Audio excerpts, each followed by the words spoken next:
Hello বন্ধুরা, আজকে আমরা এসেছি নতুন একটা ভিডিও নিয়ে। তো আজকে আমরা শিখব কিভাবে ছাতা আঁকা যায় এবং ব্যাঙের ছাতা, তার সাথে একটি ব্যাঙের ছবিও সহজ পদ্ধতিতে, সহজ নিয়মে কিভাবে আমরা ছবিগুলো আঁকবো দেখে নিন। প্রথমে আমরা একটা প্লাস চিহ্ন এঁকে নিলাম। এবার প্লাস চিহ্ন এমনভাবে আঁকবো যেন চারটি বাহু সমান হয়। উপর থেকে আমরা এভাবে একটি গোল করে দাগ টেনে নিলাম এবং এই পাশ থেকে সেম একইভাবে একটু দাগ টেনে দিলাম।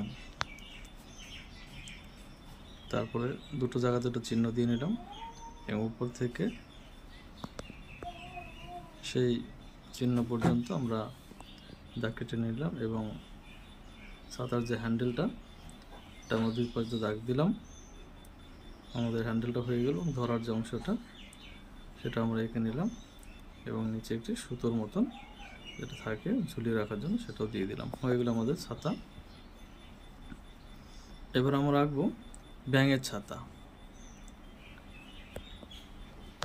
এবার আমরা ব্যাঙের ছাতাটিকে আঁকবো। ব্যাঙের ছাতার জন্য একই প্রসেস। প্রথমে আমরা একটা দাগ দিয়ে নিলাম,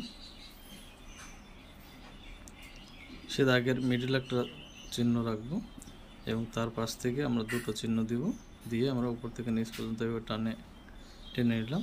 এটাকেও ঠিক নিচ দিকে টেনে নিলাম, হয়ে গেল।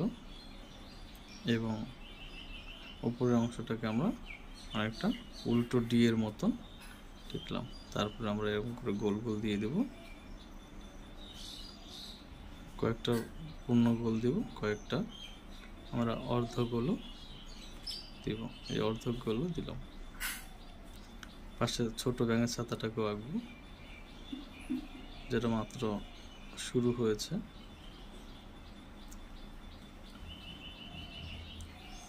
এটা ছোট ছোট কিছু গোল দিয়ে দিলাম।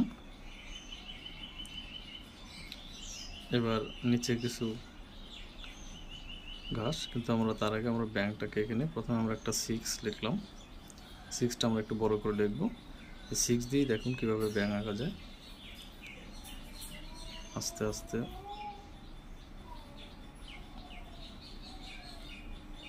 করা হচ্ছে।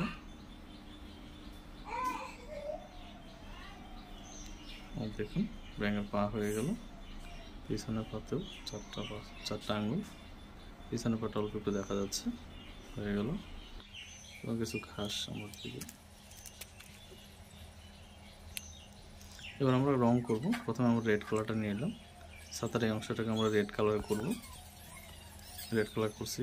তোমাদের আগেও আমি বলেছি রঙগুলো আমরা সবসময়ের জন্য একদিক থেকে একদিকে করব, এক পাশ থেকে এক পাশ। তারপরে আমরা স্কাই ব্লু করলাম, এটাকে স্কাই ব্লু ঠিক একইভাবে রং করলাম একদিক থেকে একদিকে। তারপরে আবার রেড কালার দিয়ে দেব, এটাকে ঠিক একইভাবে রং করব।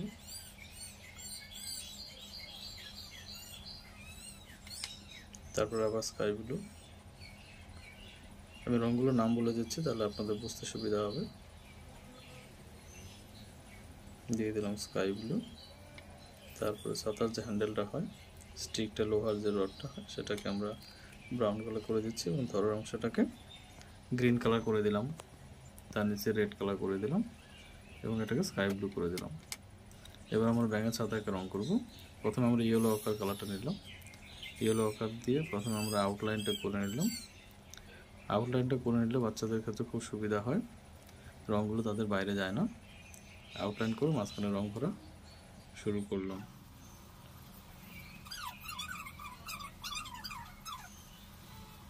একইভাবে রং করার চেষ্টা করবেন, তাহলে রঙগুলো দেখতে অনেকটা সুন্দর হয়।